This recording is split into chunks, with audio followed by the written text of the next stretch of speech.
Good morning, everybody. Here we are again, Gettysburg. Yeah. And it's morning. Yeah. It is Sunday morning, the 13th of July, 2025, and we are off and running. There you are. We are off and running. Where are we going? The battlefield tour. Battlefield. We're going to be in amongst all the bikers. Hopefully they'll thin out today. Yeah. Hopefully. Okay. So you ready? Yep, I'm ready. All right, let's get this show on the road.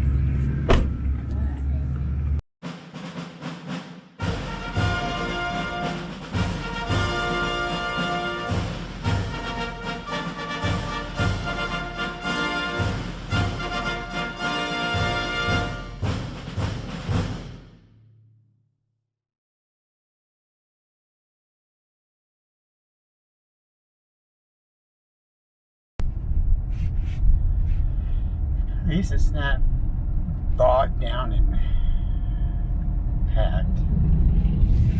Alright. Yep. Like it was the other day. Yesterday when we got here. And there's still a fair amount of bikers here, but they're not clogging up the streets. Exactly.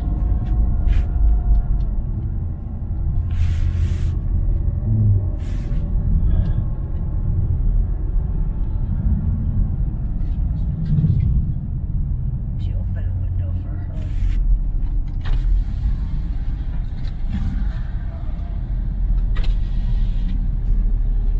There we go. Good girl.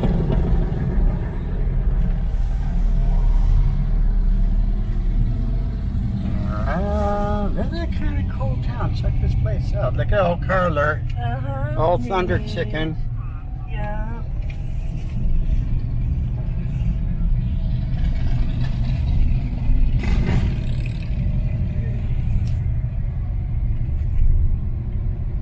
Hey. So here we are. Our first touristy stop. Right? She's going to get pictures. First marker here is the Army of the Northern Virginia Confederate States of America, Old Bolden's Brigade, the 18th Virginia Cavalry, the 62nd Virginia Infantry, Virginia Parsons Rangers, and McCallahan's Virginia Battery. Guard munition and supply trains reached the field at noon and retired with a supply of trains at night.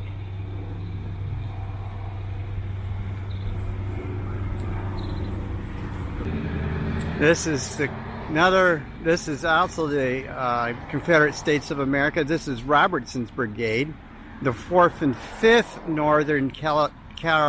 North Carolina Cavalry.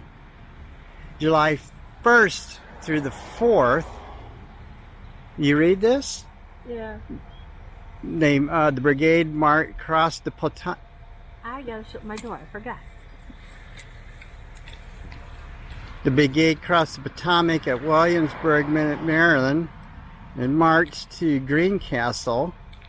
Then they marched from Greencastle the next day to Chambersburg, which we were at yesterday. And then on the 3rd of July, they marched to Cashtown in the direction of Fairfield, guarding the flank of the army. And then on the 4th, they held Jack's Mountain and picketed the left flank of the Army of Northern Virginia. So this is where all that took place, right here in this field. And then the third markers for the Jones's Brigade of the Confederate Army, the 6th, 7th, 11th, 12th Cavalry Regiments, and the 35th Virginia Cavalry. I'm not going to read all that, but the battle that took place here it is. Casualties killed 11, 30 wounded, and 6 missing, a total of 47.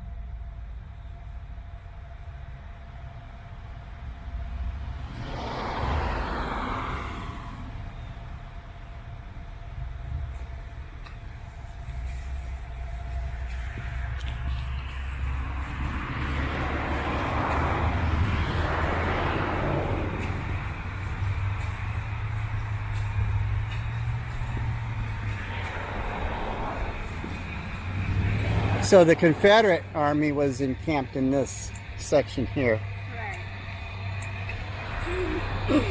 Right. Notice they had battle statistics on that first one back there. Uh-huh. Yeah, they did. 1st Brigade, 3rd Division, 1st Corps. Corps. Oh, okay. Okay. 121st Pennsylvania Infantry, July 1st, 1863, occupied this position in the extreme left of the Union line, July 2nd and 3rd on Cemetery Ridge. This is this position here. Okay.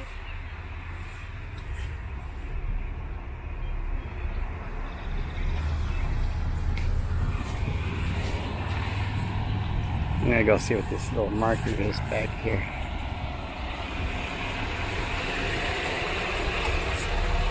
I can know it. Oh my goodness.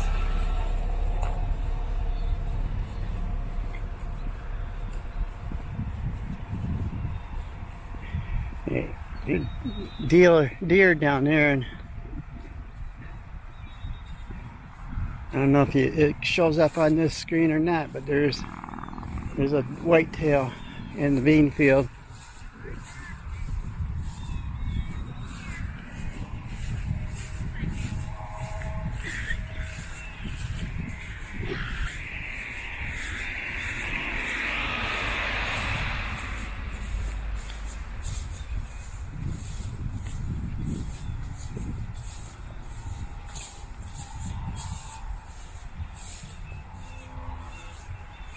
Oh, it's a marker.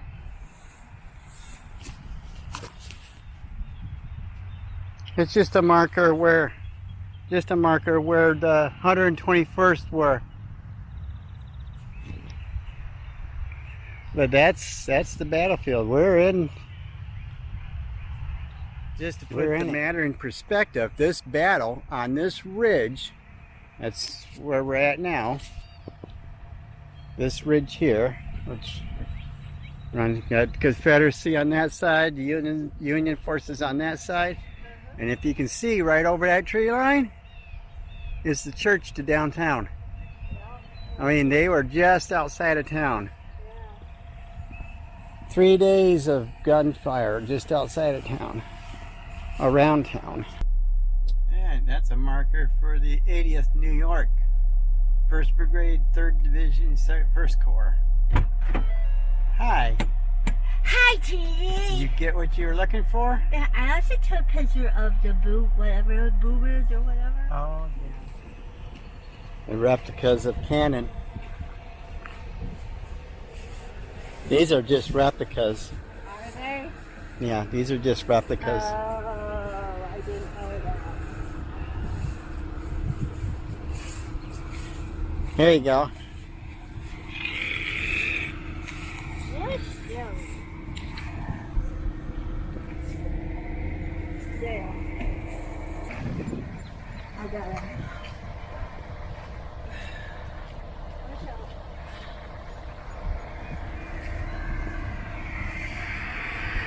Hard to believe that Confederates are all on that. They held the high ground. Oh my God. That must be up there. Battery B, 1st Pennsylvania Artillery. So they were artillery brigade. Yeah. Okay. They carried the big guns. They were commanded by James Cooper, Captain James Cooper. They had 4 3-inch rifled guns. They showed up onto this area at noon of July 1st of 1863 to engage the Confederate artillery on Hare's Ridge. Hare's Ridge is where this road is built. Oh. Okay. Okay.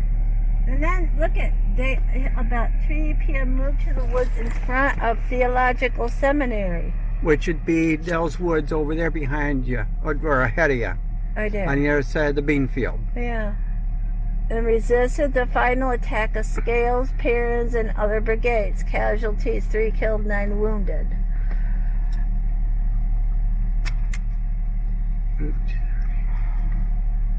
Charged the front, gauged Carter's artillery, and shelled Rhodes' infantry on Oak Hill. About 3 p.m. in the afternoon, he moved into the woods, which Over is there. those woods over there. Okay, I have to read for myself sometimes. The final attack was Of Scales, Perrins, and other brigades. Yeah, I've been cut free for a minute because she wanted information on this.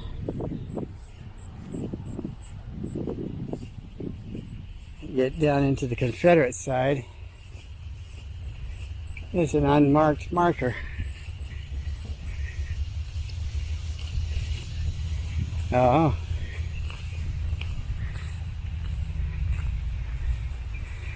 "51st Pennsylvania Infantry, July 1st. Probably can't see it because of the day. I'm on the wrong side of the day, but I'll read it to you.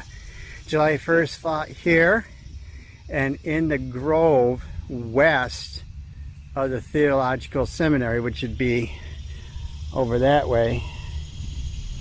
And then on July 2nd, in reserve on Cemetery Hill, which was over that way. And then on July 3rd, position on left center and assisted in the repulsing of the charge of the enemy in the afternoon.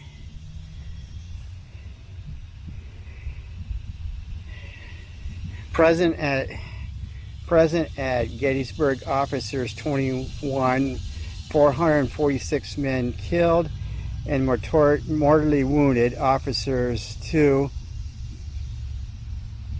4 men, 479 wounded. Captured and missing 4 officers, 71 men. Okay, present at Gettysburg were 21 officers, 446 men. Killed or mortally wounded 2 officers, 79 men. 9 officers were wounded, 172 men wounded. The captured and missing were 4 officers and 71 men, with a total loss of 15 officers and 322 men. There's more that way, which apparently that barn you see out there is the last remains of a farm that used to stand there. I'm gonna get over here out of the way. It was used as a makeshift hospital by the Confederate and Union forces, so it traded hands several times.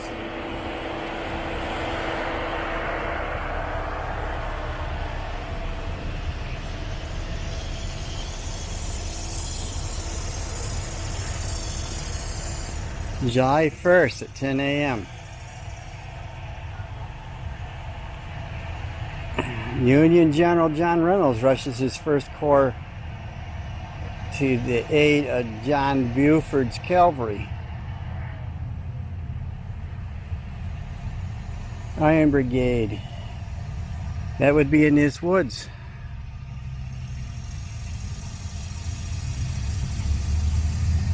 Forward, men, forward, for God's sake, and drive those fellows out of the woods. His last words before he died.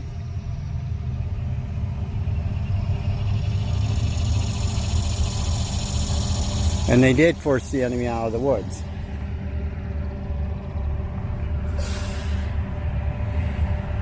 Well, they were growing corn. There's that.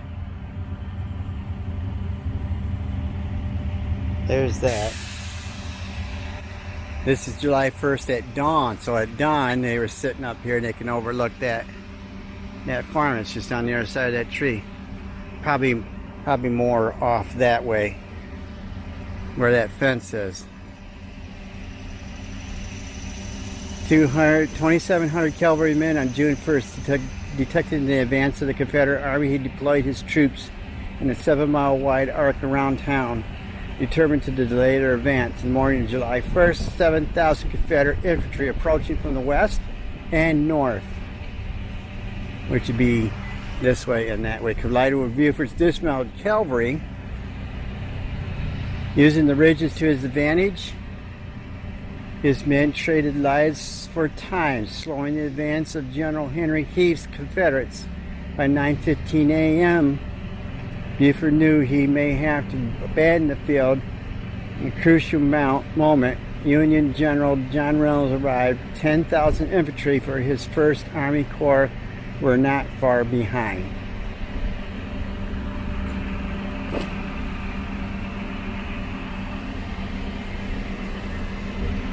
So there was a house that sat next to that barn, apparently, where the tree is now.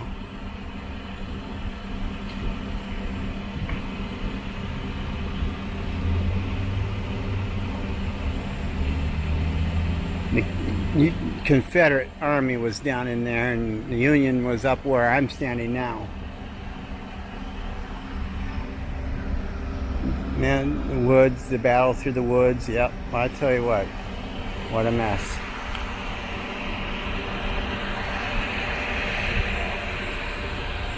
And see, there's Seminary Ridge, the school. It's actually a college just outside of town. Here's those 3-inch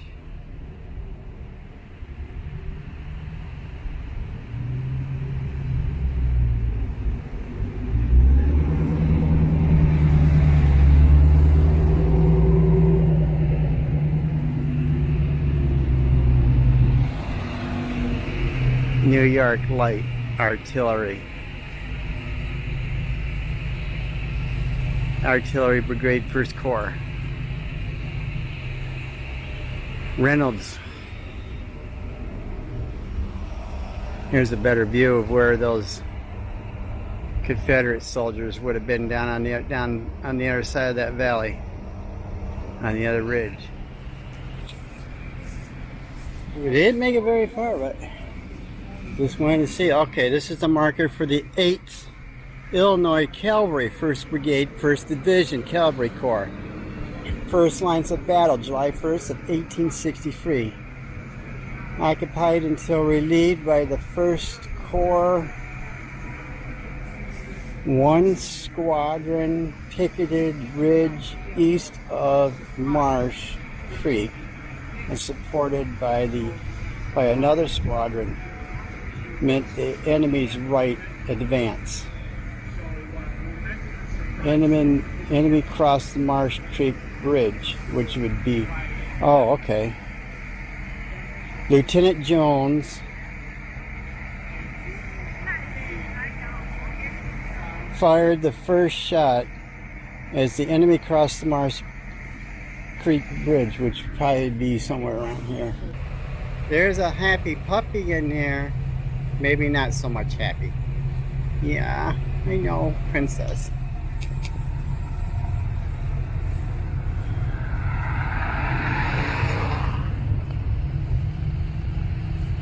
Army of the Potomac, 1st Corps, Headquarters, Major General Abner Doubleday, July 1st. Okay.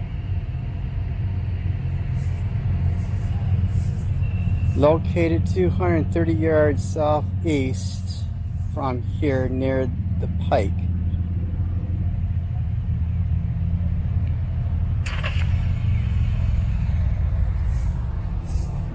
So he was headquartered in this. She gets a picture of that. There's more back here.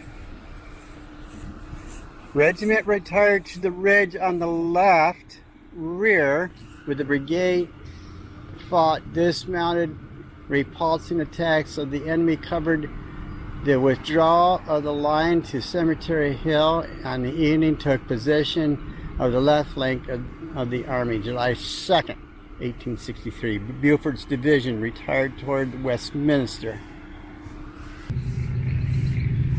The 6th Wisconsin Iron Brigade.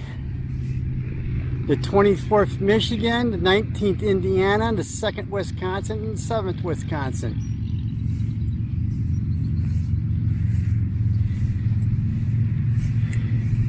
In the charge made on this railroad cut, the 2nd Mississippi surrendered to, the 2nd Mississippi Brigade. Officers and men and battle flag were surrendered to the 6th Wisconsin at this point. And if you look at the top up here, that cross, I'll read it to you. It's called the Iron Brigade. Oh. You had the 6th Wisconsin, you had the 7th Wisconsin, the 24th Michigan, the 19th Indiana, and the 2nd Wisconsin. Wow. All out into this area right in here.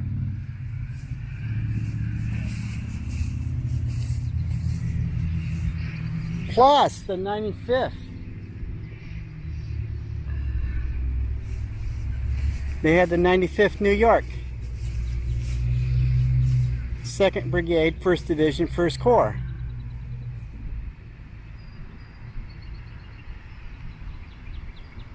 The regiment was formed south of the McPherson House and engaged the enemy at 10 a.m. At 10:30, charged front advanced to the position of the 84th New York and the 6th Wisconsin, repulsed and captured a large part of Davis, Mississippi Brigade in the railroad cut. So they captured them down in this cut. There's a railroad cut right here, and that's where they captured the Mississippi Brigade, Davis's brigade, officers and men and their pennant. So there's still a railroad going through. Yeah, you saw the train. Yeah.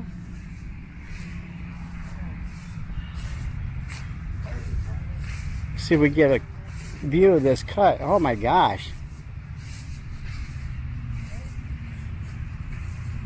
So they were captured down in here.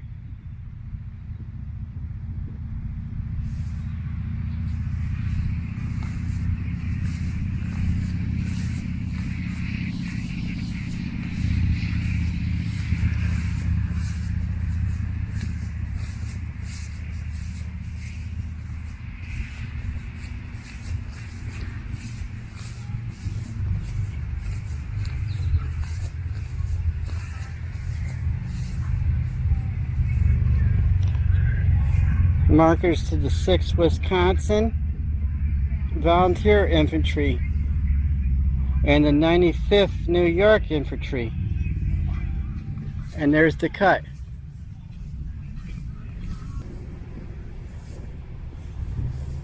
"163 killed, 71 died of the wounds." Forward.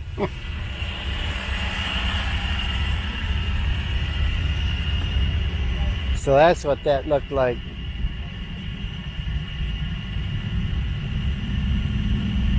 Railroad cut about 1869 looking east.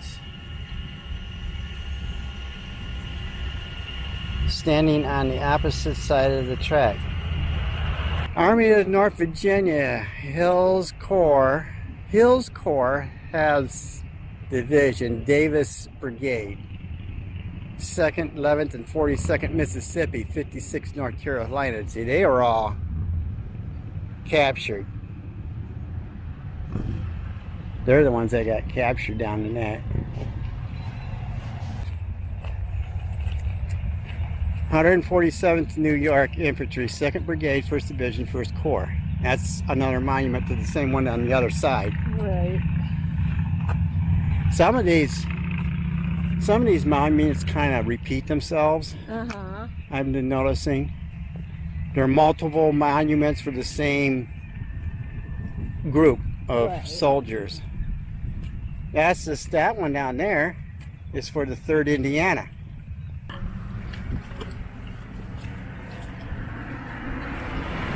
This is the cut.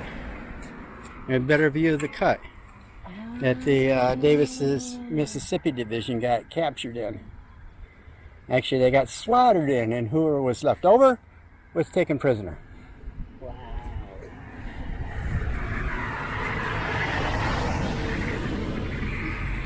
And that picture was taken right about there, roughly. That's kind of cool.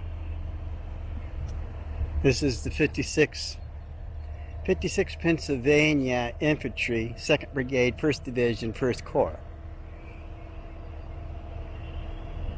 They delivered the opening fire of the infantry in the Battle of Gettysburg in the forenoon of July 1st, just before lunch.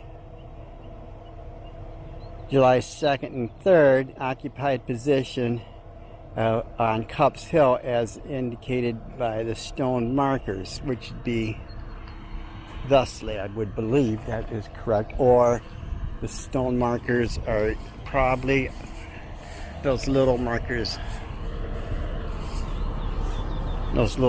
just ahead up on the hill.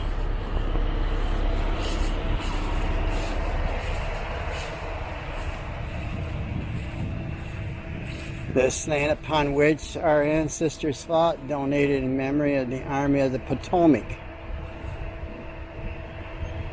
So this is Cups Hill. This is Cups Hill right here. This is where the Pennsylvania Army was at. Along with them, they had the 7th Indiana, the 76th, 84th, 95th, the 146th New York, 56th Pennsylvania Infantry.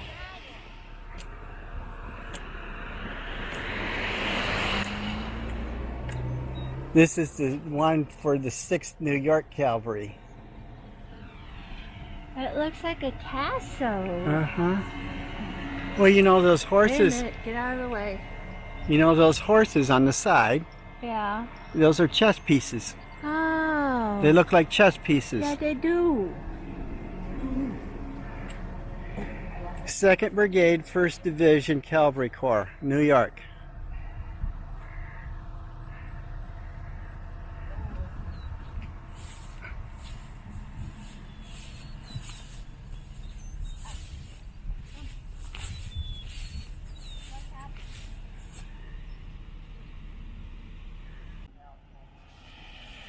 Regiment organized in New York City, mustered into service.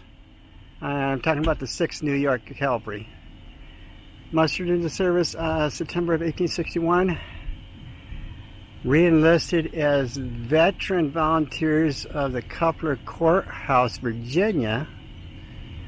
Mustered out of service in June 17, 1865. Total number enlisted 1869.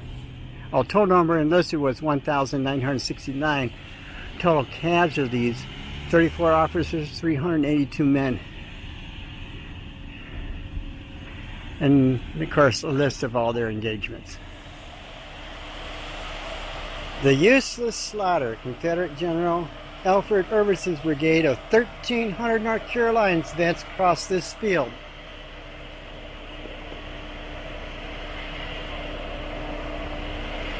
Across that field there, towards Oak Ridge in the wood lot in front of you. Okay, towards that wood lot. That's Oak Ridge over there. They hoped to divide the Union defenders from their position, hidden behind the stone wall ahead, which I don't see, but I see a marker over there, so it gives me an idea where I'm looking. General Henry Baxter's Union soldiers watched.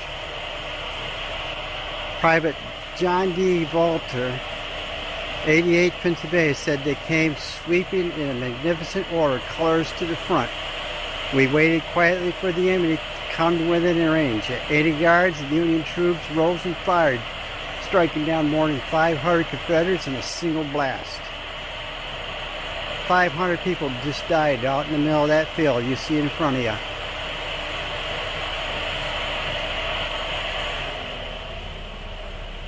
Within a terrible span of no more 10 minutes, the brigade lost some 903 officers and men. So we're looking towards the Union.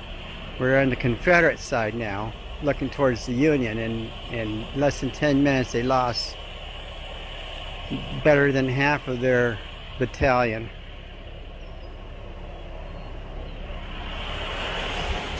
So this is piece of the internal flame of peace. The base on that is Maine granite, and I believe the pillar is made of Virginia limestone. And then there is a flame, a lit. See it lit up there? I see it now, better. Come on, puppy.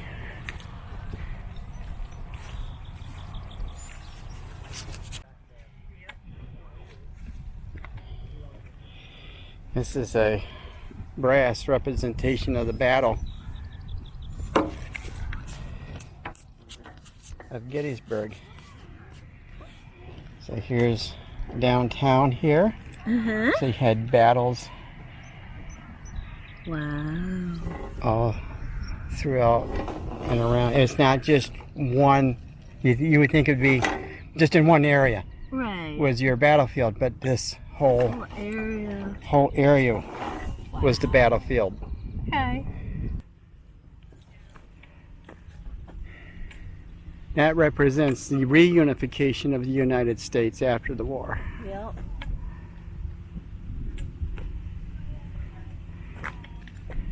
As hot as it is today, I don't think we should stay out here too long. No. And see, now you can look right down into Gettysburg from here. Yeah, you can. If you can get, you don't have And to. that's this is Oh, wow. really get a good look at this part of the battlefield. Yeah. Wow. The battlefield just kind of encompasses all the way around here and all the way to that side of Gettysburg and all the way around the other side. And the United States Commission.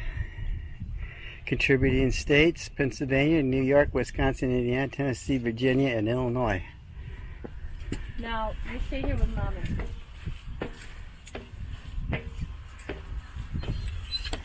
No, you're not going up there. No. Enduring light to guide us in unity and fellowship. Maybe our government should step up here for a minute and understand what this all means.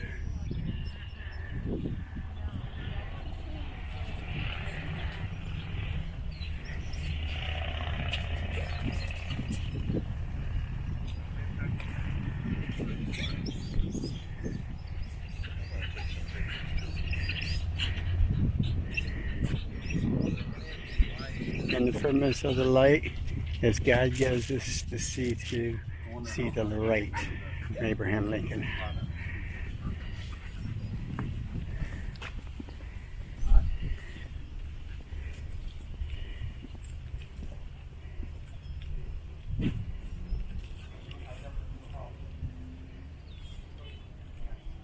Dedicated by Franklin D. Roosevelt during the observance of the 75th anniversary of the Battle of Gettysburg, July 3rd, 1938. Why he was panting so much. Imagine what those soldiers felt like in this heat. I know, they must have been. Army of the Northern Virginia. Same thing up there. T.H. Carter's Battalion. The King William Artillery. 2 10-pound Patriots and 2 Napoleons. After nightfall began on the march to Hagerstown.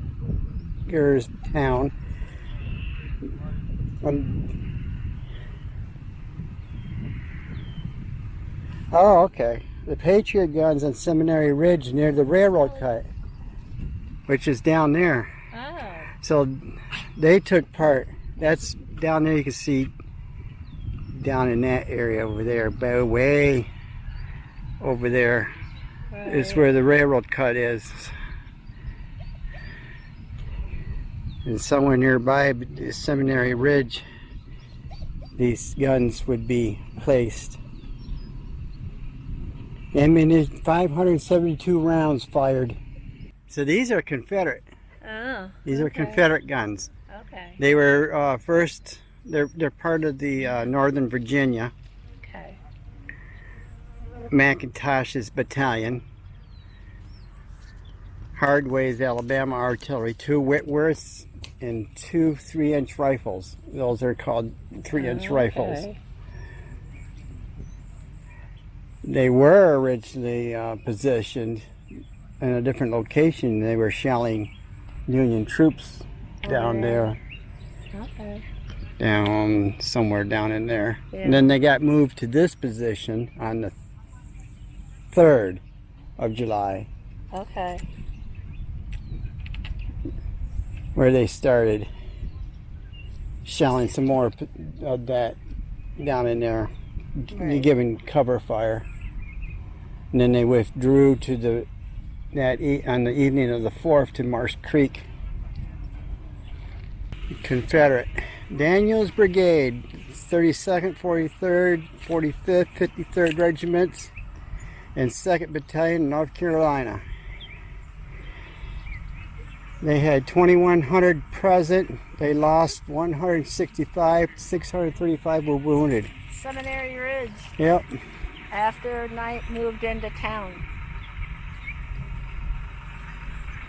Marched to Hagerstown. It's actually a road, Hagerstown. Yeah. Come on, baby. Hey, Rhodes attacks January 1st or July 1st at 2 p.m. Confederate General Robert Rhodes arrived here, where I'm standing, around noonish, with 8,000 men, seeing the Union First Corps position to his immediate front, which would be somewhere probably over that way. I would imagine probably more like or out in that field. He attacked Lieutenant Colonel Thomas Carter's artillery here on Oak Hill. This is Oak Hill where we stand. Thundered into action, hitting Union troops on Oak Ridge, which is down there. Right. Down there is Oak Ridge, Right. about a third of a mile in front of you. Or it could be straight ahead of us. Either way. Colonel Edward O'Neill and General Alfred Irvin's Confederate brigades No. coordinated advance resulted in a bloodbath. About 4 p.m. Rhodes reorganized, launching subsequent assaults. Despite the heavy losses, the Confederates took the field, pushing the Union soldiers back through the streets of Gettysburg. So they shoved them that way Yep. into town. And see, even tells you Yeah. where we're at. Okay, right here. Okay. And you look that way towards the observation tower, which is right there. There's people on the Sacrifice of the 16th Maine. Standing right where we're standing now. Much of the afternoon, Union soldiers tenaciously defended Oak Ridge, which we're standing on and overlooking town, from repeated Confederate assaults, which actually would have came from that direction. Confederacy was heading this way. We as the Union held this ridge against the Confederate soldiers coming from that direction there. That's the stone wall.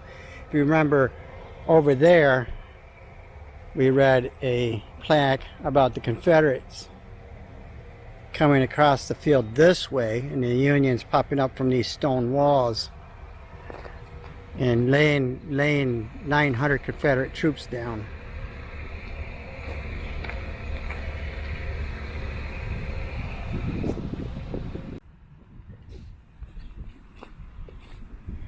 There's those stone wall that actually there's more stone wall. Maybe that's the stone wall they were talking about, the Union hid behind and popped up and took down We'll get those later.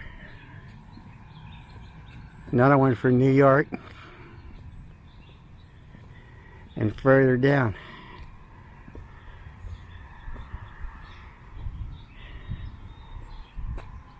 John Cleveland Robertson, Major General, U.S. Army.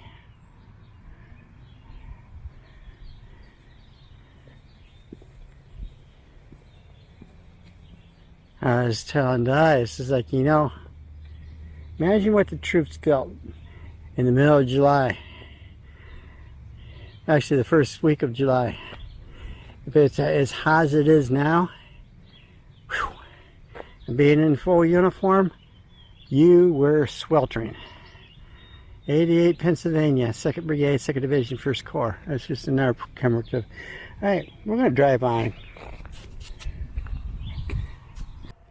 So here's a plaque to the Army of the Potomac, 1st Corps, 2nd Division, 2nd Brigade, under Brigadier General Henry Baxter, 12th Mass, 83rd, 97th New York, 11th, 88th, 90th Pennsylvania Infantry. Casualties of the fighting up in here. They went into action with less than 1,200 men. I'm not reading the whole thing because it's huge. Oh, thunder. Cool. Casualties, killed 7 officers and 3 men. 31 wounded. 31 officers wounded. 227 men captured, or men wounded. And then captured or missing 12 officers and 338 men. Harper's Ferry, Virginia. Cedar Mountain.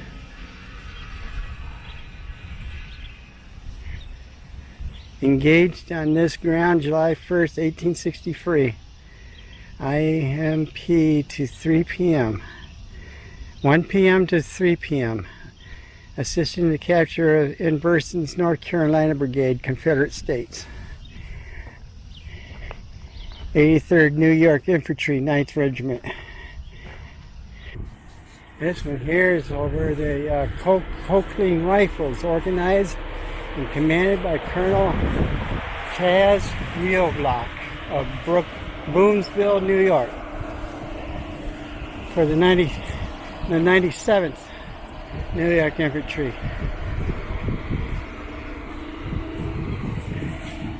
Engaged on Cemetery Hill at Ziegler's Grove. Casualties: 12 killed, 36 wounded, 78 missing.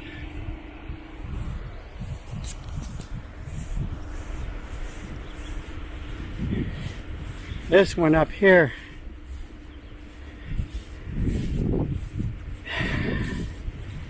actually commemorates the U.S. infantry dog, a pit bull.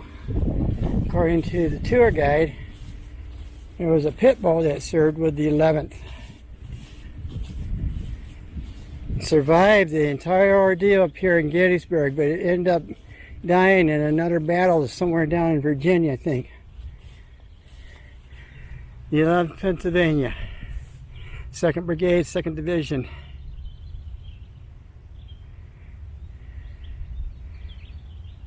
And there's the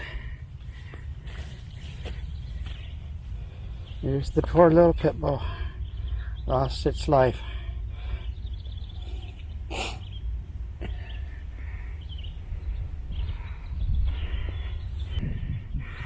There were 23 officers and 269 men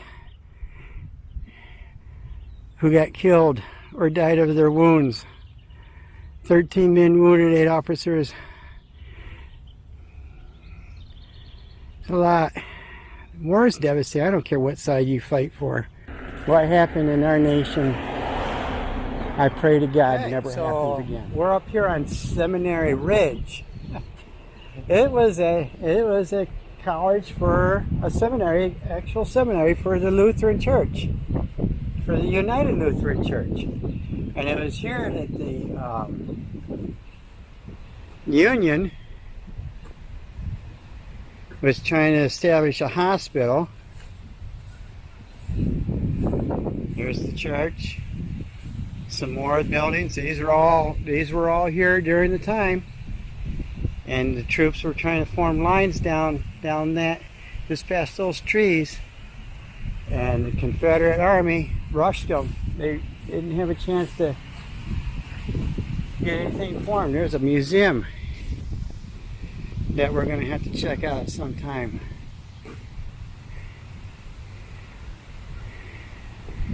Here's Martin Luther right there. So yeah, Seminary Ridge. We'll have to explore this deeper next time. It's a 30-minute walking tour, but it's been hot. I don't want to get her out. I want the dog to kind of rest. Kind of cool. All right, let me get some pictures a minute. Hold on, I'll be right back. Yeah, this is kind of cool. I didn't quite associate Seminary Ridge with being with an actual seminary, an actual school that sat here. Well, I'm not going to go walking out. They're waiting on me, and we got to get this tour going. Get back on track. Kind of cool, though. It really is.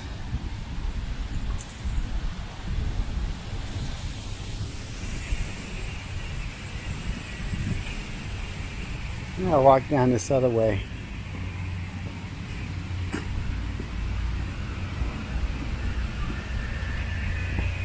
It is going to storm.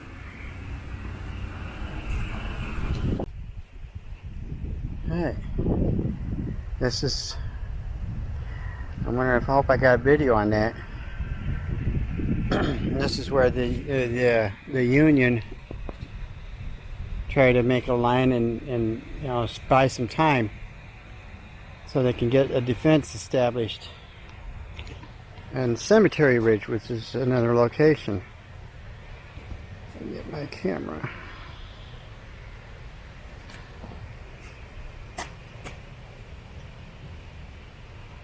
Like I said earlier, I didn't really figure this to be in a real seminary, but I suppose Seminary Ridge, there is a seminary. It was used, yeah, used for a hospital for a short time, and Union troops try to set up a line of defense so they can get a better offensive on Cemetery Ridge, which is in our location. I guess it worked. Maybe not. Well, moving on. It actually did work. It bought those troops on Cemetery Ridge time to set up an offensive line. Alright. It's too bad they lost this ground. It's kind of a nice place. This would be easier for me. I don't know about all that. No. I'm getting a bit winded.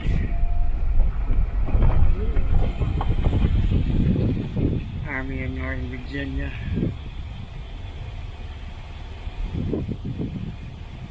They got Napoleons, they got 3-inch, they got 5-pounders.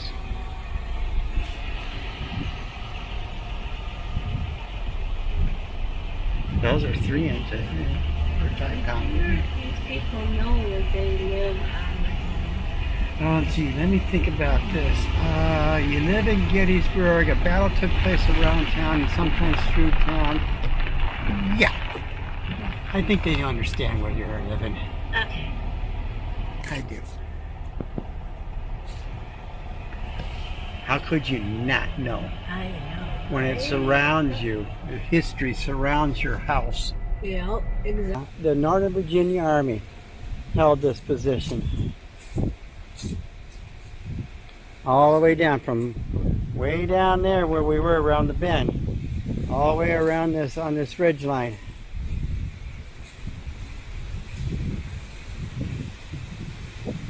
They had 10-pounders, they had Napoleons, they had 9-inch rifled, and then the Union battalions were forced back in that direction. And wow. So they held the high ground for a little bit, for a day. About a day, roughly a day.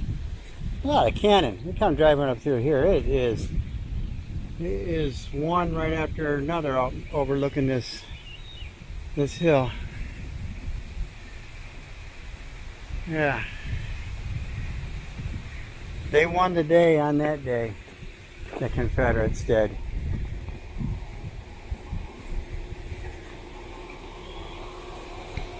That's a tough battle. July 1st and July 2nd.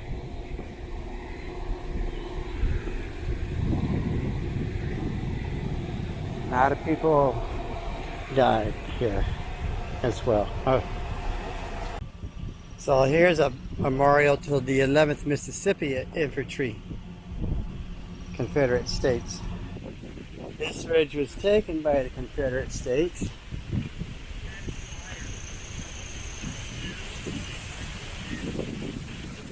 And anyway, this is a memorial to the North Carolina Eternal Glory.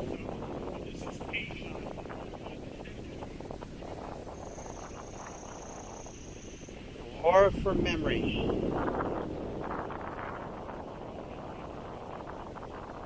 Dedicated 1929. North Carolina Memorial.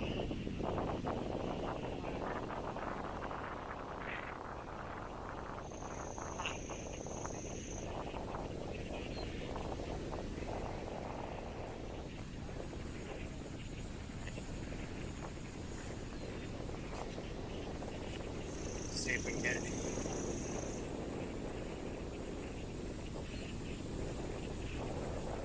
There's a good picture. Yeah.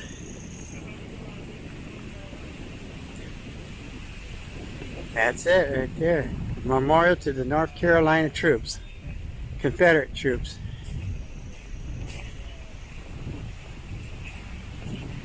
And apparently, just out there where those buildings are, that's supposedly Cemetery Ridge.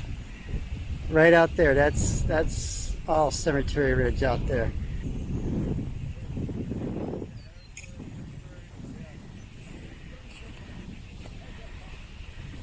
That's all Cemetery Ridge. That's where the Union troops held.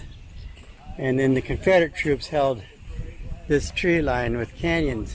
Hey, they really got those cannons put up into those trees. What a nice location that is. Shaded by the sun, be able to see across and just sit there and lob shells.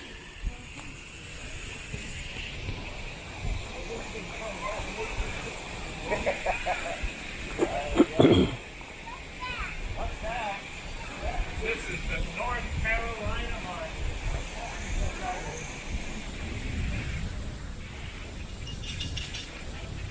You see the cannon snuck up underneath, just behind those trees. They set it up pretty good. Yeah, I have to admit, they set up pretty good for an offensive position.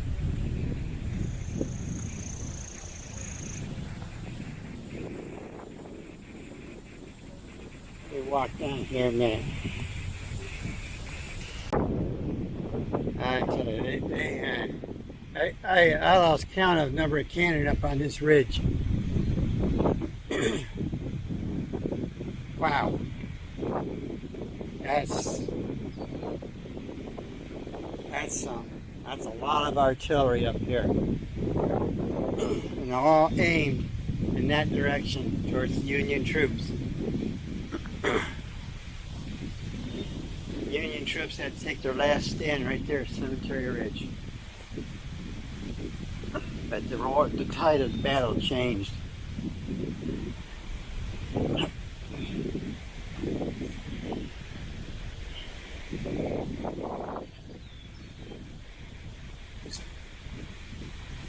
This is a monument to the Tennessee for valor, courage, where the virtues of three Tennessee regiments.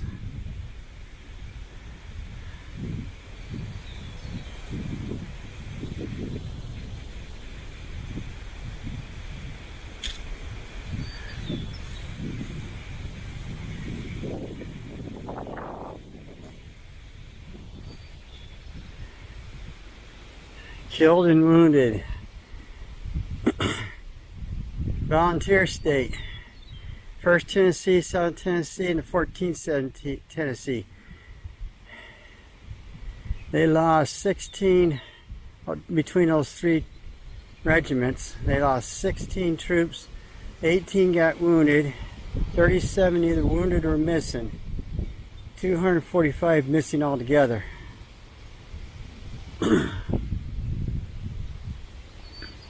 Presented June 30th, 1863. 775 Tennessee volunteer troops up on this ridge alongside North Carolina and Virginia. So here is a monument. We just went down the road a little bit. A monument to General Lee astride his horse Traveler.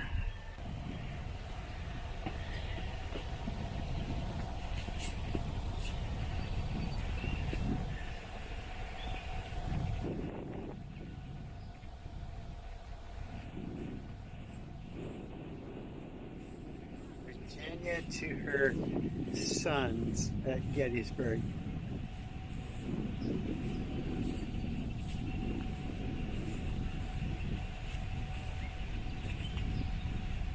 Virginia Memorial. Robert E. Lee, mounted on Traveler. Group represents various types who left civil occupations to join the Confederate Army. Left to right, a professional man, a mechanic, an artist, a boy, a businessman, a farmer, and a youth.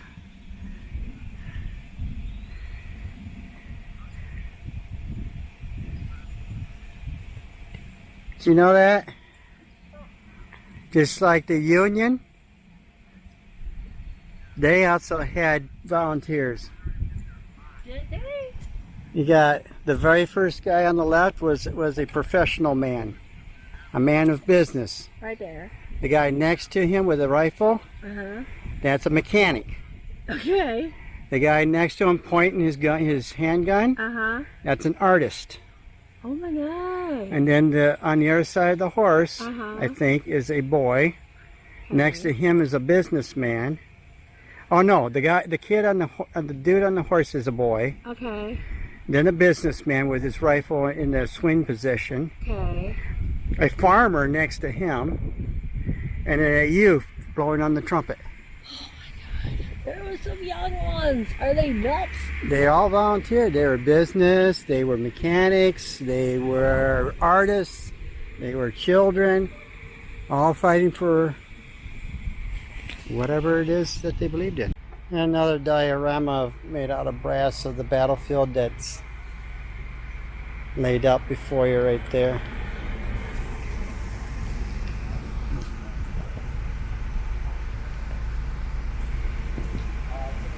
There we go. That you are here, you are here. When you hear about the Battle of Seminary Ridge, that is right behind us, or down that way. Whereas little round top was right there. I don't know which direction we're facing, but yeah, okay. That's another battlefield, huge. Battle by storm, the storm of battle, there we go. At 1 p.m. on July 3rd, 150 Confederate cannon opened fire on Cemetery Ridge, which is straight out, straight across. 1 mile to your front, so yeah, straight, definitely right out there. That's Cemetery Ridge. That's where the Union Federal artilleries responded, threw loving shells back in this direction. This bombarded prelude to a Confederate assault known as Pickett's Charge. Lasted nearly 2 hours and was heard miles away. By 3 p.m., Confederate Robert E. Lee watched Watch his battle line. Nearly 12,000 Confederate infantry stepped out across the open fields towards the Union troops on Cemetery Ridge. Federal artillery and musketry pelted the advancing Southerners with lead and iron, killing and mangling hundreds. But they pressed forward into the storm of battle. A few hundred Confederate reached Cemetery Ridge, clashing in hand-to-hand combat. Within an hour, it was over. Nearly half of the 12,000 have fallen, so that's 6,000 Confederates. Pickett's charge had failed. All right, here's a memorial to the Florida contribution. That's right, sunny southern Florida, the land of sunshine and great times.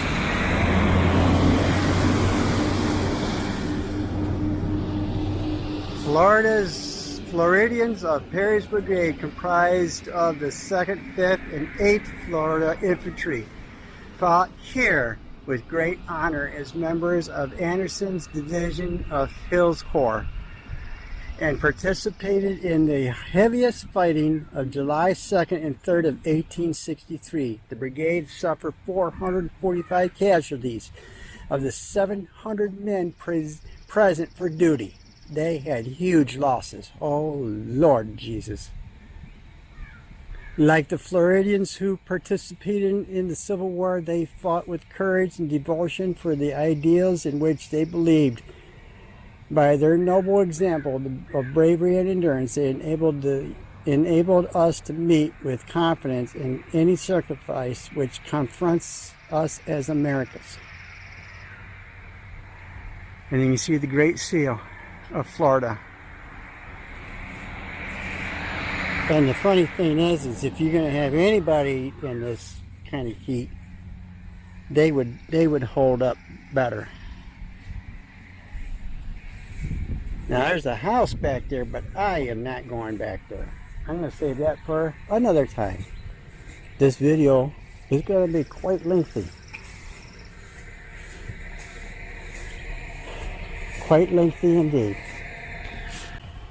Oh, here's another one. This one's a dedication to Longstreet, General James Longstreet, Lieutenant General at that, commanding the First Corps Army of the Northern Virginia, so he is Confederate. Soldiers of General Longstreet's command held and protected the right wing of the Army July 2nd through the 4th, 1863. His First Corps attacked and dislodged Union forces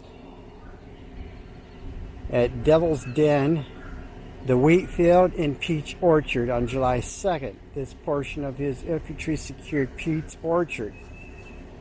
Then he advanced on horseback with them. The following day, Longstreet was ordered by Lee to coordinate an attack against the Union center on Cemetery Ridge. On July 3rd, Longstreet's assault was repulsed with great loss suffered, penetrating the enemy's battle line on Cemetery Ridge. During the march back to Virginia, General Longstreet and his First Corps played a prominent role in protecting the retreating army. Well, here at the top of this hill here,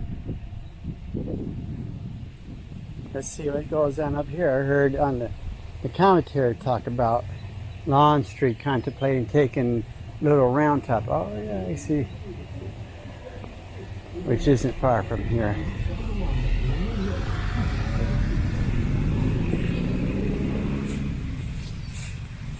Okay, that's good. Pointed in the right direction. Past the 5-pounders and the 10-pounders. Yeah, it's a 10-pounder.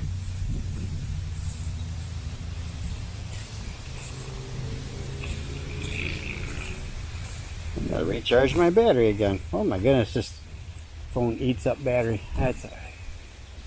We got this. Louisiana, July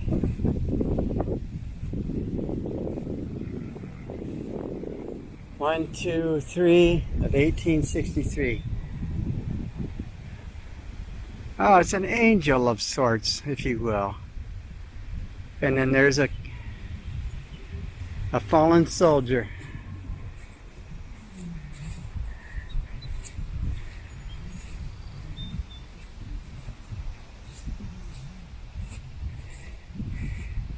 His boots had holes.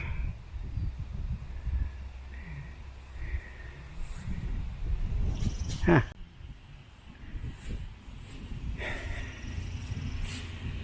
Whoever the artist was made sure that this soldier's boots were worn so badly that the toe was lost.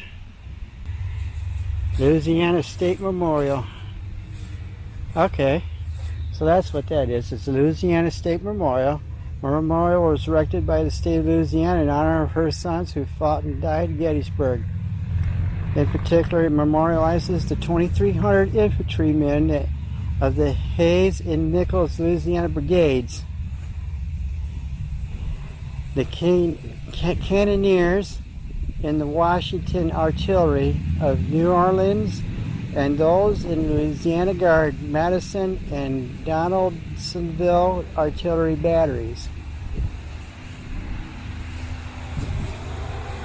So apparently that's where they stood.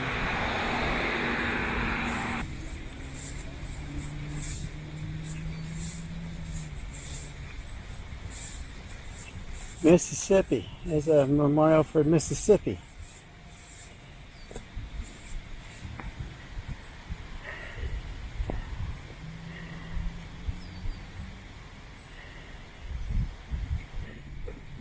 This sculpture was made in 1973. There again, he pulled the toe of the boot off. This guy's in hand-to-hand combat over his fallen comrade who died with their colors. Mississippi. Barksdale's Charge. There's the peach orchard to be across the way. Peach orchard would be out there. Confederate General William Barksdale, hard-fighting Mississippians, 13th, 17th, 18th, 21st Infantry Regiment, arrived to this position around 4 p.m. on July 2nd. Anxious to gauge the enemy onto his front, he repeatedly asked permission to attack. When the order finally came, Barksdale led his men forward. 1,600 Mississippians raised the rebel yell, advancing across the fields in front of me. Across those fields. Towards the peach orchard and Sherfy Farm, which is about where that building, I think that's Sherfy Farm. Seemingly unstoppable, the Southerners pushed through the peach orchard, smashing the Union line. They advanced to Plum Run at the foot of the Cemetery Ridge before being forced back. Barksdale fell, mortally wounded. He tried to rally his men.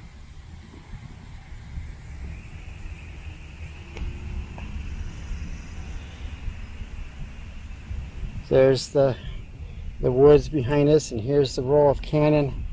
Actually, all right, from the car and the air conditioning, and I tell you what, it feels good. That is the Arkansas Memorial, and it's stone with 4 cubes of aluminum, because that's what came out of Arkansas at the time. Confederate Army, obviously. And it sits right where the troops were mustering to make their attack on Little Round Top, which is over there. Yeah, right over there, right next to a Big Round Top. And then this farm, which was here during the Confederate conflict during the Civil War, took many rounds. Yeah. And the Confederate soldiers who were captured were put to work here repairing the farm for the farmers, so they can have their home back. That is pretty clever. Yeah, it was. All right, let's move on. Yeah, what do we got here? Farm field to battlefield. That's that farm out there. There's a farm right out there. The ride to death. July 3rd, 5 p.m. Battle of Gettysburg was nearly over 2 miles to the north. Confederate attack known as Pickett's Charge had been driven back, but the southern position here around Slider Farm remained strong. Union General Judson Kilpatrick's cavalry ordered to attack the enemy's right and rear rode to this location where we're at. He ordered General Elon Farnsworth to lead the charge from the wood hill behind us, which is that. Across the fields, there. The uneven terrain with large boulders, fences, and wood lots was unsuitable for cavalry charge. Farnsworth objected to this hopeless mission, but Kilpatrick insisted. Farnsworth, with 300 troops, charged over rocks, through timber, and under deadly fire. Captain H.C. Parsons, 1st Vermont Cavalry, said each man felt, and that he was summoned to ride to death. Farnsworth's charge was a disaster. Yeah, I can see that. Out across all that, on horseback, guaranteed to fail. 75-acre farm was home to John and Catherine Slider, three of their children. Farm is seen in the distance, and I don't know if the camera can see that far up, but it's out there. Well, I can see the white building. Included a 2-story stone house. I think we've seen that from the ridge on the other side. A double log barn, summer kitchen, and 2 other buildings.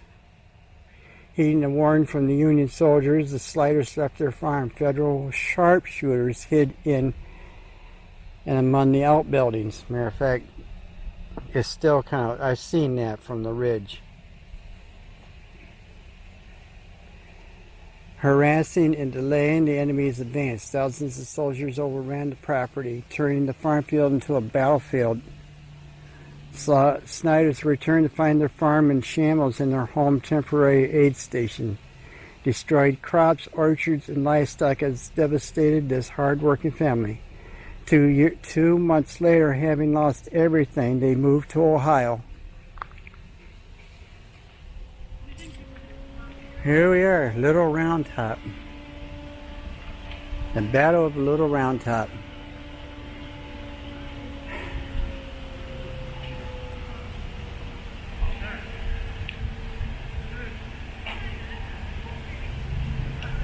Numerous attacks by General Lee against General Meade's Union Army. Key position in the southern portion of the battlefield.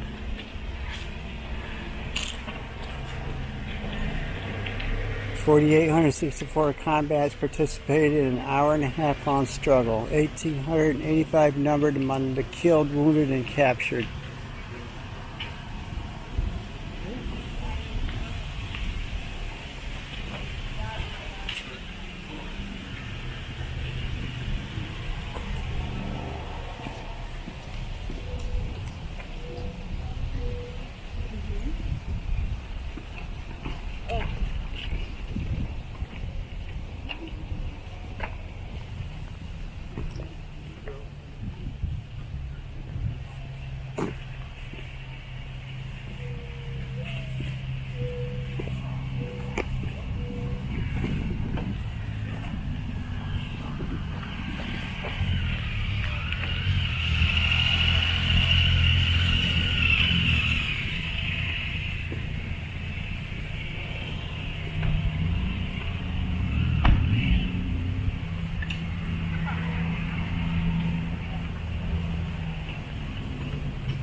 That's a ways up. And this is the small hill. Oh, they got a ski slope over there. How cool. Wow.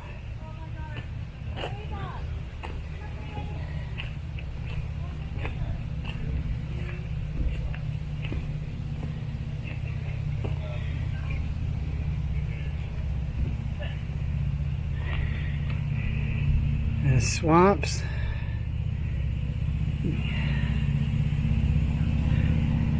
Ridges.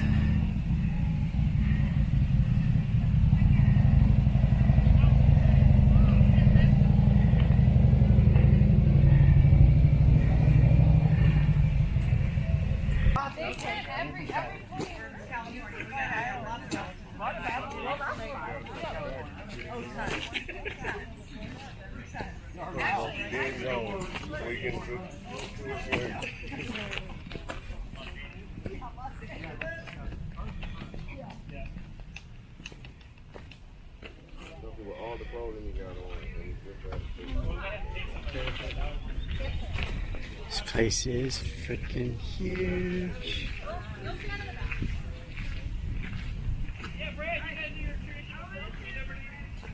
A lot of broken granite through here. Hey, Gettysburg Foundation employee, can we have permission to stand on the road? No! Do they have cameras? How are they going to know?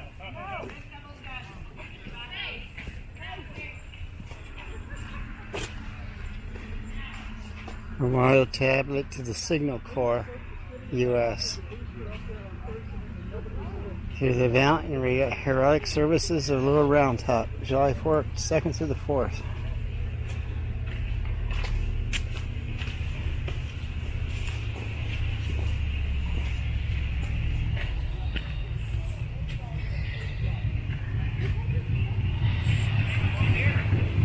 That's a big piece of stone that just, this was all together at one time.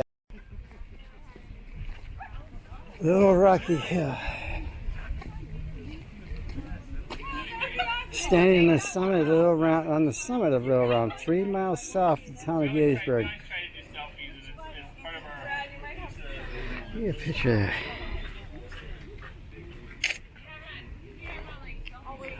Too rocky to farm.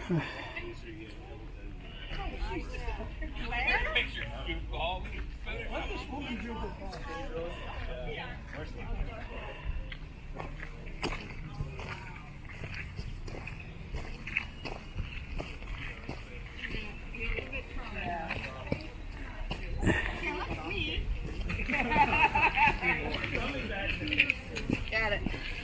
Oh man. Oh man. Hey, show the old picture. Oh man. There's a store for guys in the center, right in the, center where the circle is. It's a gift store for men. Okay. I'll have to check it out. Yeah, Oh, yeah. We'll definitely walk down there. Yeah. It's fun. Yeah. Careful.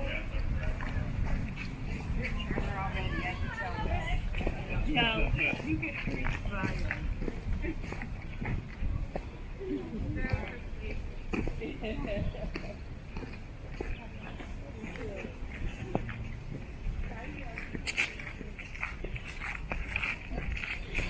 Ways.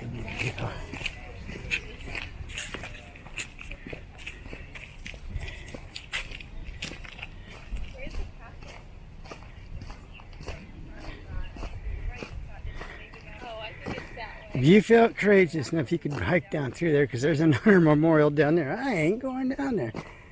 That's a long ways down. It's a long ways back up. No, I'm good with that.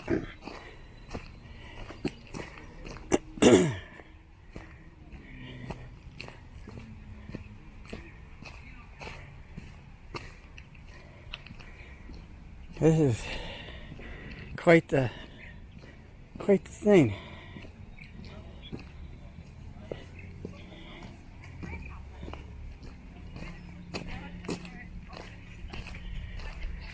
Don't give an inch.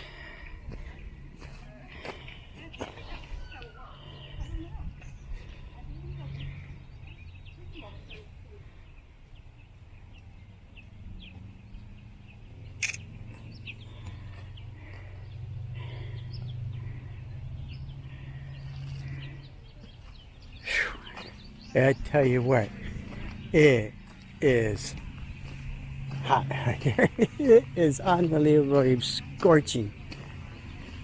I didn't wear my hat. I can feel my head getting burned.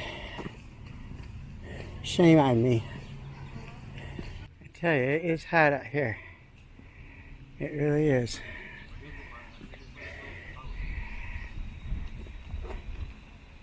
That general died.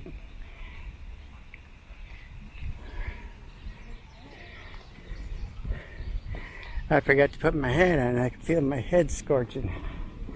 There's another one down there. Another place.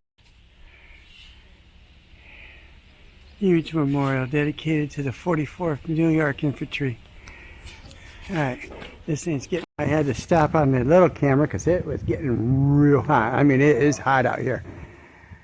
I should have worn my hat because I could feel it beating on my head. Now, this is a memorial dedicated to the 44th Infantry. Let's go up in here a minute. This is kind of neat.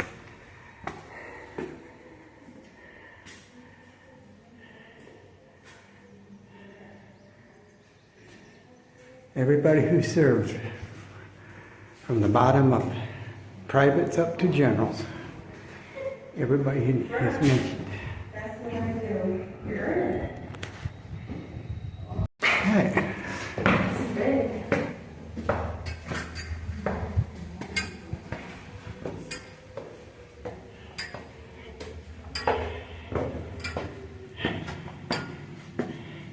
There's the top of the 44th Memorial.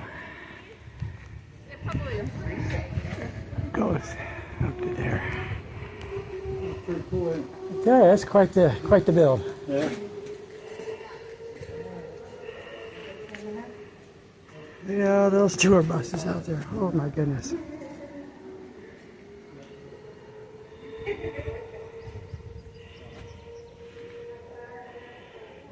There's that tree line right there.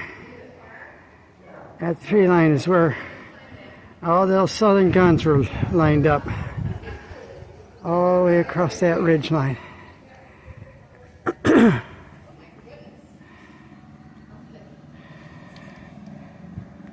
And they charged. This hill is, they call it a little round top, but it sure ain't no little nothing.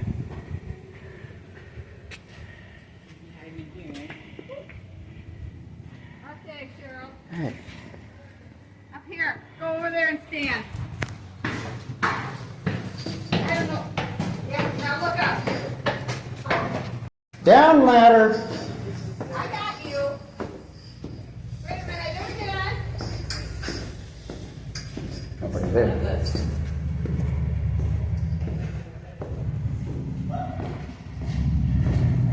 Feels good in here though, I tell you what.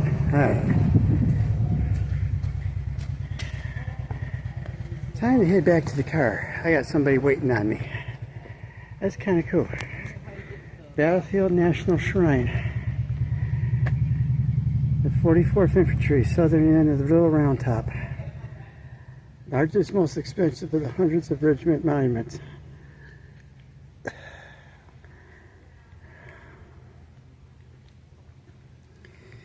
And all those gentlemen there are veterans of the Civil War.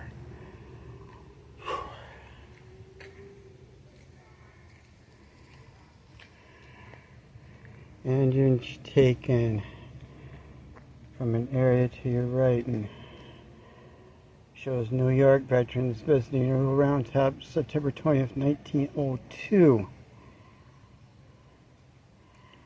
And this monument was dedicated in 1893. We were just up in that.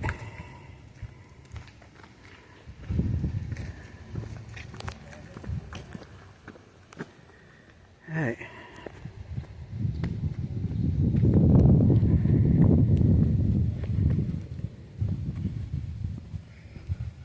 The rocking formation from here, that's a volcanic rock formation called Devil's Den. Confederate sharpshooters used that position to pick off Union soldiers off a Little Round Top. That's the Little Round Top. Devil's Den, Confederacy. Sharpshooters. The Round Top, Union. Holding the high ground.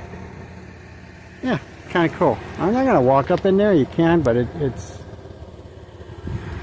I am wearing out. Alright, moving on. Infantry, 3rd Brigade, 1st Division, 3rd Corps. 3rd Corps. Erected by the state of Michigan. Pretty neat, huh? Uh-huh. And that is the Irish Cross, dedicated to the Irish Americans who fought in the Union with the Wolf's Hound, which was the symbol of their brigade. It's a Celtic cross. I think that was pretty good. The narrator got a good Irish accent. Yeah, it does. And then in front of you is the 66th New York Infantry, which was also Irish. Oh, 65th? 66th. Oh, 66. I thought it was 50. New York Infantry, 3rd Brigade, 1st Division, 2nd Corps. In this position, July 2nd, 1863 at 6 p.m. Casualties, 5 killed, 29 wounded, and 10 missing. Alright. All right. 3rd Brigade. Another monument, go figure. But look at right across there, that's the peach field that the Southerners were trying to come across. You can probably see the fields way past that point. But anyway, I'm on this one here. This is the 70th and 74th New York Infantry, 5th and 1st Excelsior. On the morning of the 2nd of July, the brigade of which this regiment formed a part supported Carr's brigade in the resisting of the assault of the enemy along the line of Emmitsburg Road. July 3rd supported the left center of the army. Casualties, 32 killed, 81 wounded, 4 missing. In the 71st New York, in the 72nd New York, each one had their own losses. The 71st had 14 killed, 64 wounded. The 72nd had 7 killed, 94 wounded.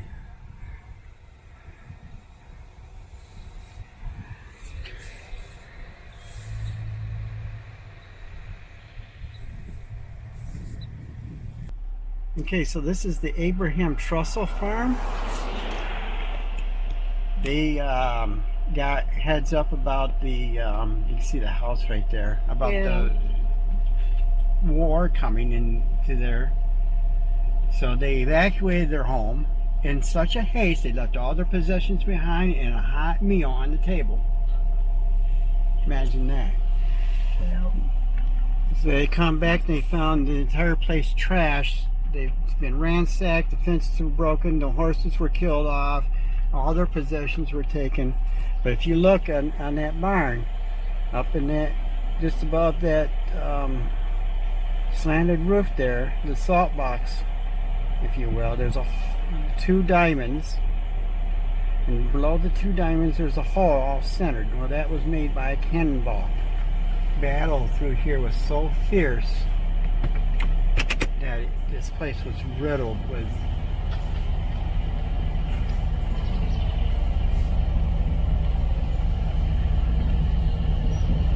with guns, gunfire and whatnot. That's too bad. Hey, there he is. Reverend Father William McCorby of the Irish Brigade comforts his troops and gives them absolution. What troops? The American troops, the Irish troops. Oh. And they go into battle. A lot of them perished, but they perished with clean hearts. True. All right, the Pennsylvania Memorial, Pennsylvania State Memorial. The tallest and biggest one here. That up there is a statue of a goddess of war of some kind. I forgot which one they said. But that entire statue was made from cannons that were fired during the war that were melted down to make that statue. Now I'm not going up in it because it's getting late, but you got Abraham Lincoln and the Pennsylvania governor and some of the Pennsylvania generals. If you want to get a glimpse at this. Commonwealth of Pennsylvania. I am sunburned.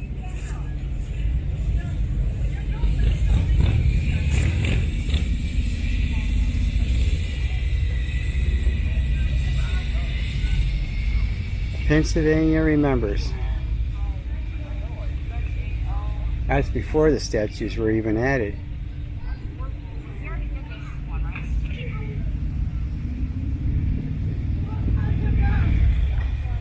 Wow.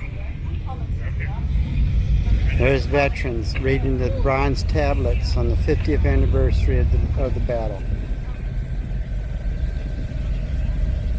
Looking for their buddies. How familiar is that? Yeah, after learning where all this stone came from, that's actually lava rock.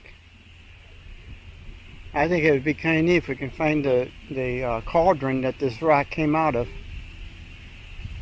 The volcano, if you will. I think that would be cool. Come here.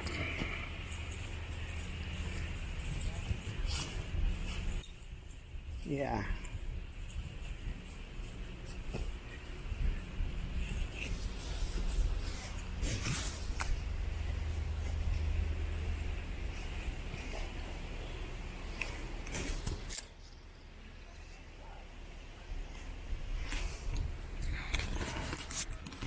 Pretty neat. Where are we going, Miss Sally? Huh?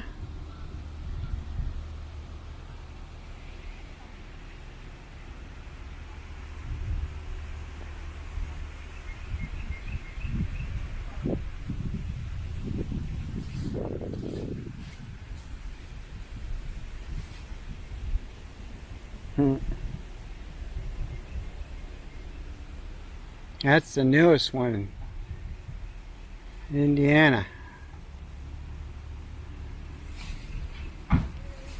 They just put that in the 70s.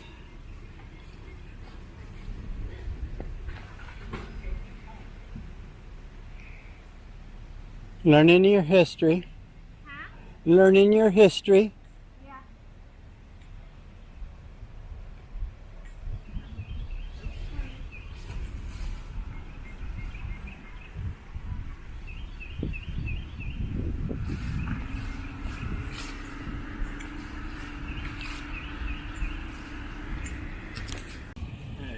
Coming up on Spangler Spring. Too bad it's dry because we are all need of water. Yeah. But there you have it, Spangler Spring. So everybody filled up there. That's where everybody got their water. The Confederates and the Unions. Yep. They fought over this thing. Well, water is a resource, you know. Yeah, I know. They didn't have to fight over it. Tell you one thing, no matter how you slice it, there are a lot of monuments out here. And I gave up filming a lot of this.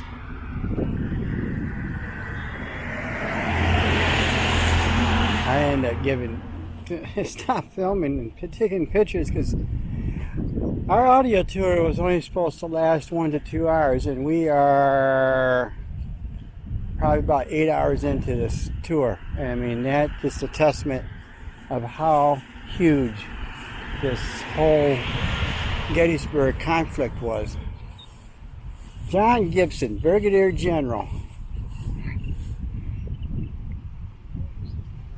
1896, 1827 to 1926. But anyway, yeah, I cannot stress enough that I am not going to be able to film everything. I highly, highly, highly suggest taking the tours, taking your time, enjoying it. Don't try to chase monuments. Don't try to chase monuments. There are far too many monuments out here to even think about chasing every single one of them. It is enormous. It is large. It is overwhelming. Right. Things I must get a pictures of. But I wanted this experience.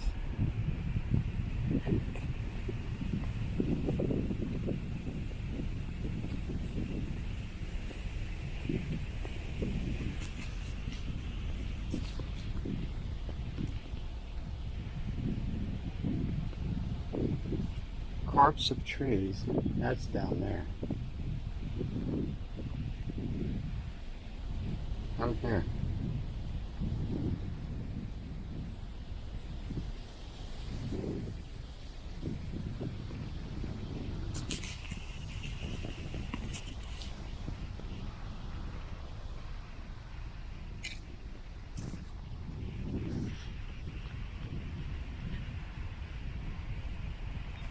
Alright. My phone got confused.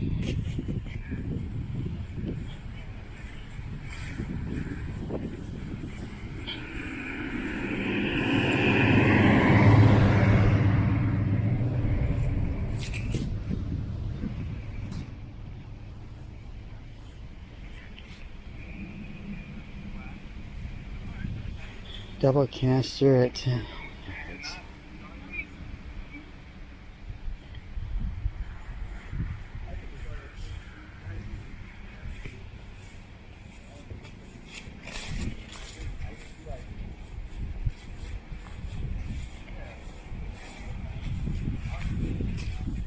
What she's interested in is this Native American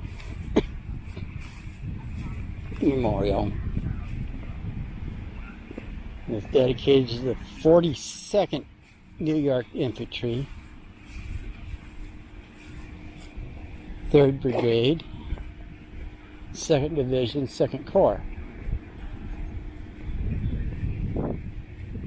Tammany Regiment.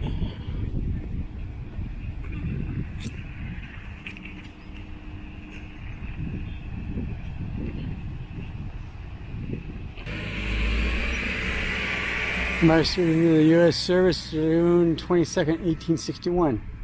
1,210 enrolled. Participated in 19 battles, killed 92, wounded 328, missing 298. Mustered out July 13th, 1864.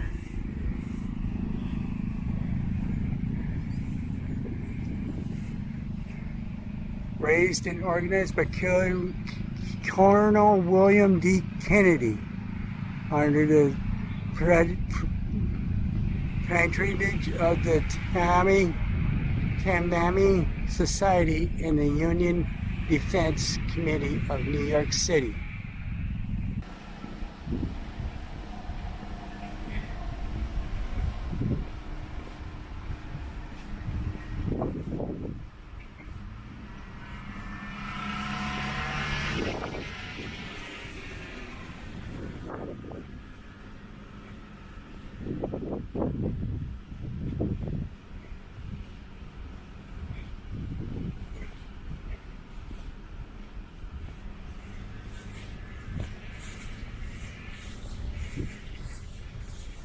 Okay, see if this works.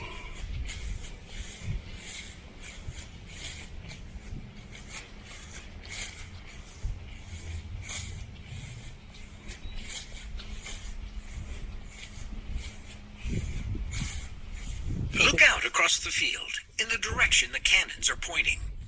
These cannons point directly at the field where Confederates launched their fateful charge.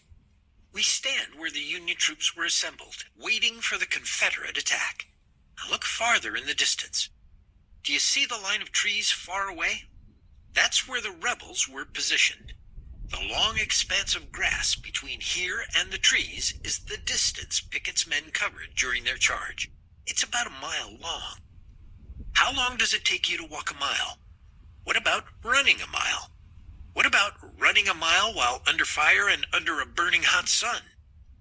Pickett rallies the Confederates. All men at your post. Let no man forget today that you are from Old Virginia. Then his 13,000 men charged towards Cemetery Hill in one last-ditch attempt to win the Battle of Gettysburg. The Union forces do not hesitate. They have the strategic high ground, and their cannons tear through the charging army. Sharpshooters fire, reload, fire again. Men are cut down left and right, but more charge on. This scenic vista is transformed into a killing field. Through the smoke and blood and screams, a brigade under the command of Confederate General Armistead breaks through Union lines. He shouts, "Give 'em cold steel, boys!" His elation is short-lived. A moment later, he's shot and killed. Union soldiers rush to close the gap his brigade opened, mowing down his soldiers as they do so. No other Confederate brigades make it to the top of the ridge. Thousands of soldiers lie dead or dying across the field. The charge is over. The Union has emerged victorious. I've got lots more stories about this charge and some of the monuments in the area in the Learn More Stories. I'd encourage you to take your time exploring this area and listening to the additional stories. And when you're done, we'll continue on to the National Cemetery to conclude our tour.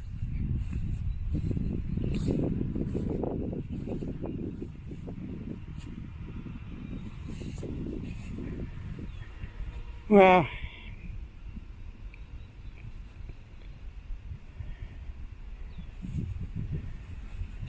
she was curious about this stuff up here. Oh, they had a funeral. No, there was no funeral. Look at the ammo. These are ammo wagons. They get hitched up on the other side of the cannon. When the cannon get towed, these get towed with the cannon. This is where you carry your munitions. They're munitions wagons. Actually, these are set up to be pulled by horses. Oh, okay. So a team of 2 horses hitched up here, one here and one on this side. Okay. A rider, maybe 2 people, an ammo box, and back here there's a hitch pin right there. That hitch pin receives the pintle, or the hook, on the back of the cannon.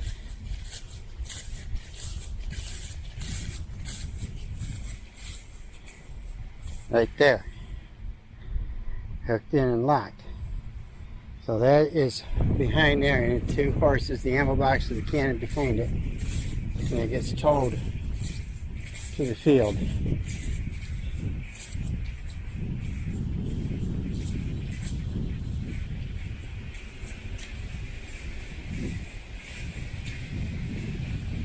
I'm going to hop across here.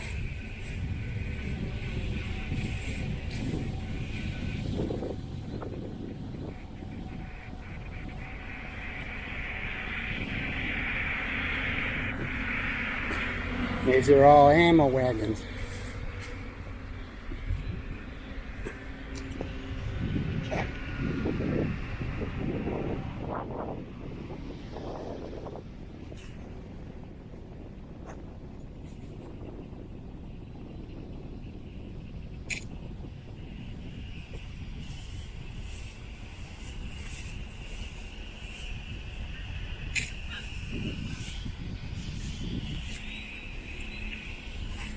Alright, I gotta get back to the car.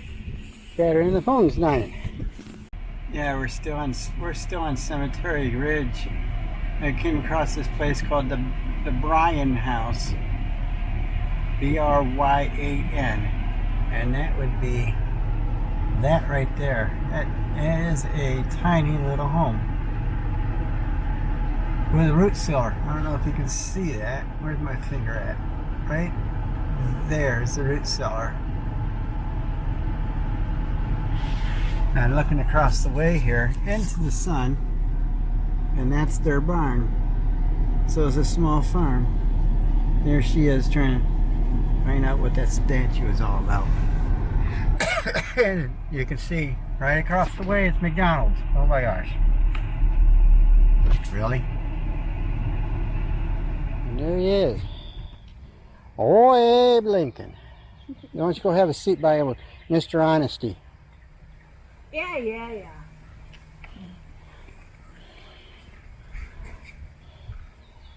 Hey, Boy, he dwarfs you. Just a little bit. He's life size. I know he is. Yeah. Little nose rub for him. For yeah. The tweaking of the nose. Give him a little ear. No. A little ear. That's a Ferengi thing. He's Oh no, that's ear ridge. paper and his hat. That's his speech. Oh. That's the Gettysburg Address. Okay. He's going to have you give it. No. Oh, God. Alright, boo-boo, let's go. And Here's get the Gettysburg Address right here.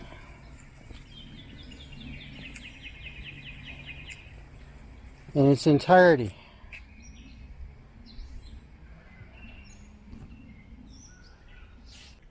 National Park Service. We might have to, we'll try to get in with her in the stroller tomorrow morning. If they say no, we'll just take turns. Yeah. That's all we can do, right? Mm-hmm. I need to recalibrate. There we go.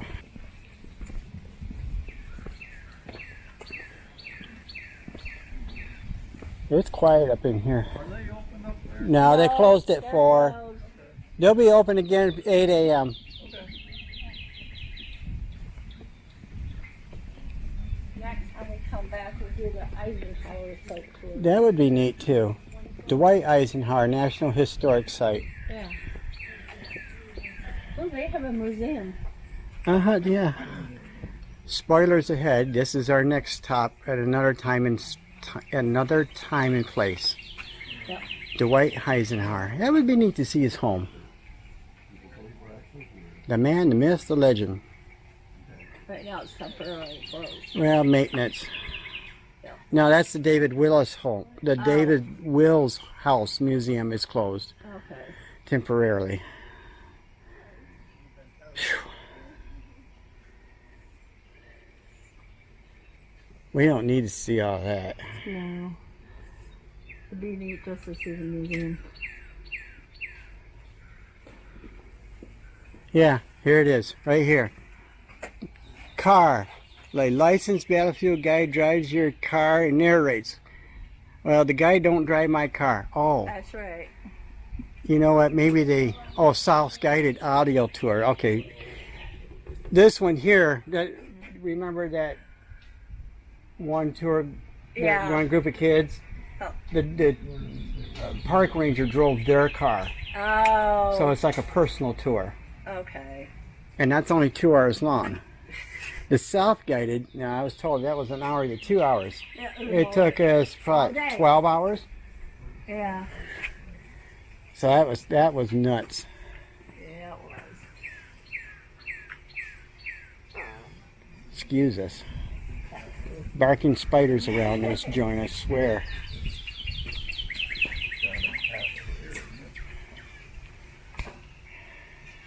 All right. Alright, so let's go back to the hotel and get us something to drink. I'm gonna stop and grab something to eat first. That too, right? But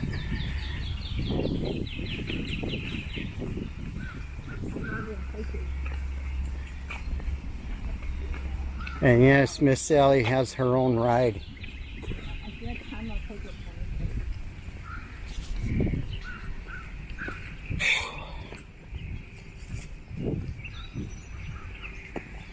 And next time we come, we'll go. All right, hold that thought.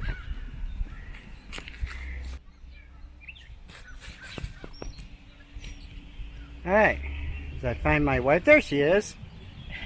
We had a very Okay, yeah, like I was saying earlier, this self-guided tour we did, which I put a small portion of it, a Pickett's Run or Pickett's whatever, the last bit there, that was only supposed to be an hour to 2 hours long. We've been at it since 10, what is it, about 10:30, 9:30, 10 o'clock Yeah, when we got something here and like started that. the tour, and is now after 6, going on 6:30.